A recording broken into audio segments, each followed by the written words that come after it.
Live India 24 channel में आप सभी का बहुत बहुत स्वागत है। आइए जानते हैं केदारनाथ ज्योतिर्लिंग की कथा।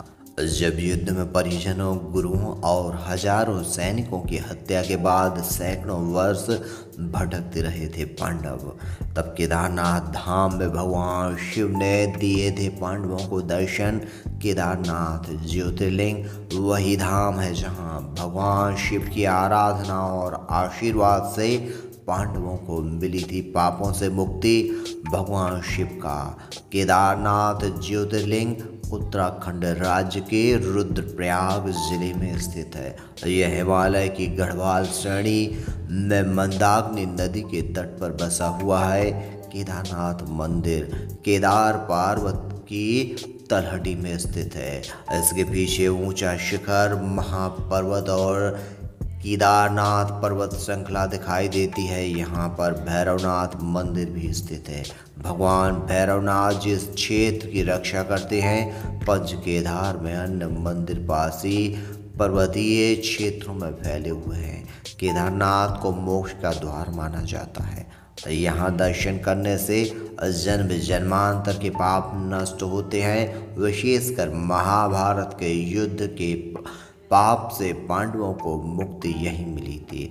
यहाँ आने वाले श्रद्धालु मानते हैं कि शिव जी उन्हें मृत्यु के भय से और जन्म मरण के चक्र से मुक्त कर देते हैं। केदारनाथ ज्योतिर्लिंग को लेकर दो प्रमुख कथाएं पुराणों में मिलती हैं, जिनमें पांडव और पंच केदार की कथा प्रमुख है। पौराणिक कहानियों में वर्णन आता है कि महाभारत युद्ध के बाद हजारों हत्याओं का पाप पांडवों के सिर चढ़ गया था, जिससे उन्हें संसार से मुक्ति मिलना कठिन हो रहा था। और ऋषि मुनियों से उन्हें ज्ञात हुआ कि इस पाप से मुक्ति केवल महादेव ही दिला सकते हैं।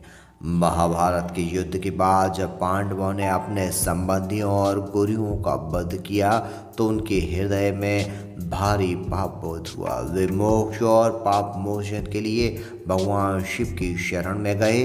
पांडव काशी पहुंचे और वहां शिव जी की आराधना की, परंतु शिव जी उनसे नाराज थे क्योंकि उन्होंने अपने ही कुल वंश और ब्राह्मणों का वध किया था। इसलिए वे उनसे मिलने नहीं जाते थे और भगवान शिव उत्तराखंड की ओर चले गए। जब पांडवों को पता चला कि शिव जी उत्तराखंड गए हैं तो वे उनके पीछे पीछे चल पड़े।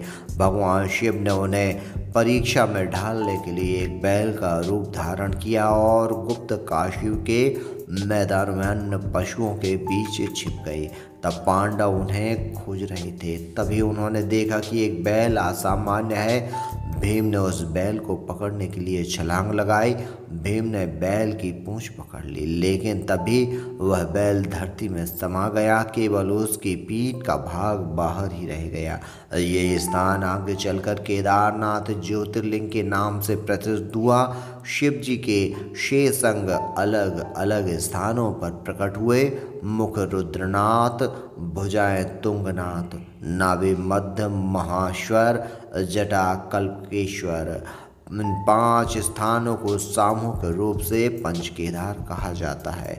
पांडवों ने इन पंच केदारों की आराधना की और अंततः भगवान शिव की कृपा से पाप मुक्त होकर स्वर्गलोक की यात्रा की। केदारनाथ ज्योतिर्लिंग हिमालय के ऊंचे शिखरों पर स्थित है और इसे मोक्ष का द्वार भी कहा जाता है। यह मान्यता है कि यहाँ दर्शन करने से पापों का क्षय होता है और शिव जी स्वयं भक्तों को जीवन मरण के बंधन से मुक्त कर देते हैं। पुराणों में वर्णन आता है कि सतयुग में हिमालय पर देवता, ऋषि और असुर तीनों ही तपस्या और युद्ध करते थे। नर नारायण और ऋषि ने भगवान शंकर की अत्यंत कठोर तपस्या की और उनके दर्शन मांगे। तपस्या से प्रसन्न होकर शिव जी प्रकट हुए और वरदान मांगने को कहा। नर और नारायण ऋषि ने कहा, हे प्रभु, यदि आप सचमुच हमारी तपस्या से प्रसन्न हैं तो कृपया करके सदा के लिए इस भूमि पर ज्योतिर्लिंग रूप में निवास करें और समस्त प्राणियों को पापों से मुक्ति प्रदान करें। भगवान शंकर उनकी भक्ति से प्रसन्न हुए और वहीं प्रकट होकर ज्योतिर्लिंग के रूप में स्थापित हो गए। तभी से यह स्थान केदारनाथ ज्योतिर्लिंग के नाम से प्रसिद्ध हुआ।